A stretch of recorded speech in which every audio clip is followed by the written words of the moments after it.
തൃണമൂൽ കോൺഗ്രസിൽ പിളർപ്പ് പൂർണ്ണം. യൂസഫ് പഠാൻ ഉൾപ്പെടെ 20 എംപിമാർ പാർലമെന്റിൽ പ്രത്യേക ബ്ലോക്കായിരിക്കും.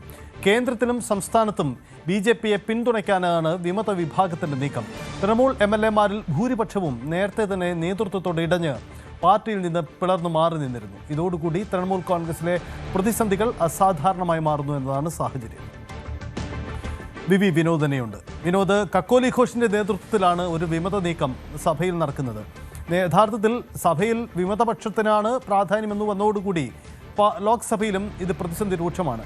കഴിഞ്ഞ ദിവസം 3 രാജ്യസഭാ എംപിമാരും രാജിവെച്ചിരുന്നു. ഇത്തരത്തിലേക്ക് സാഹചര്യങ്ങൾ നീളുകയാണ്. എന്താണ് ഈ വിമത സംഘത്തിൻ്റെ നീക്കം? തങ്ങൾ പശ്ചിമബംഗാളിൽ MLA-മാർ BJPക്ക് ബദലായി നിൽക്കുമെന്ന് പറയുമ്പോൾ ഇതേ വിഭാഗത്തോട് മമതയുള്ള പുലർത്തുന്ന ലോക്സഭയിലെ അംഗങ്ങൾ BJPക്കൊപ്പം നിൽക്കുന്നു. അങ്ങനെ ഒരു കോൺട്രഡിക്ഷൻ ഉണ്ടോ ഇവരുടെ നിലപാടുകൾ തന്നെ? തീർച്ചയായും അങ്ങനെ തന്നെയാണ് സജിത്ത്. ഈ തൃണമൂൽ എന്ന പാർട്ടിയുടെ നിലനിൽപ്പ് തന്നെ അത് ഏറെക്കുറെ ഔദ്യോഗിക വിഭാഗം ഇല്ലാതായിരിക്കുന്നു.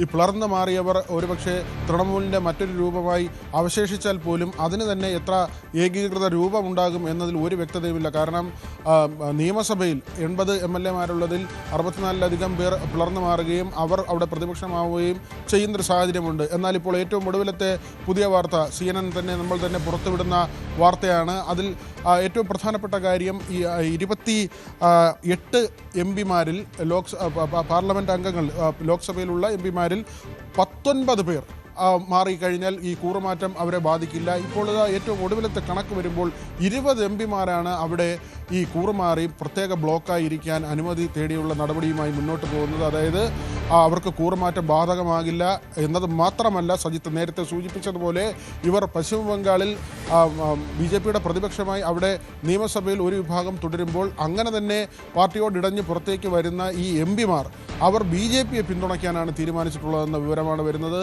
അവിടെ ഒരു വലിയ കോൺട്രഡിക്ഷൻ ഉണ്ട്. തീർച്ചയായും കേന്ദ്രത്തിൽ BJP സർക്കാരിനെ പിന്തുണയ്ക്കുക, അതോടൊപ്പം തന്നെ സംസ്ഥാനത്തും BJP സർക്കാരിനെ പിന്തുണയ്ക്കാനാണ് ഈ എംപിമാർ തീരുമാനിച്ചിട്ടുള്ളത്. മുൻ ക്രിക്കറ്റ് താരം യൂസഫ് പഠാൻ അദ്ദേഹം ഉൾപ്പെടെയുള്ളവരാണ് ഇപ്പോൾ പാർട്ടി വിട്ട് പുറത്തേക്ക് വരുന്നത്. സയോനി ഘോഷ്, ശതാബ്ദി റോയ് തുടങ്ങി പ്രധാനപ്പെട്ട നേതാക്കളെല്ലാം തന്നെ ഈ 20 എംപിമാരുടെ കൂട്ടത്തിൽ വരുന്നുണ്ട്. ഋതുപർണ ബാനർജിയുടെ നേതൃത്വത്തിലാണ് നിയമസഭയിൽ കലാപമുണ്ടാക്കിയത്, അവിടെ പിളർപ്പുണ്ടായത്. അവിടെയും ഈ അഭിഷേക് ബാനർജി അദ്ദേഹം തൃണമൂലിൻ്റെ ഏറ്റവും അവസാനത്തെ ശബ്ദം, അല്ലെങ്കിൽ ചോദ്യം ചെയ്യപ്പെടാത്ത ശബ്ദമായിരുന്ന മമതാ ബാനർജിയുടെ അനന്തരവനാണ്.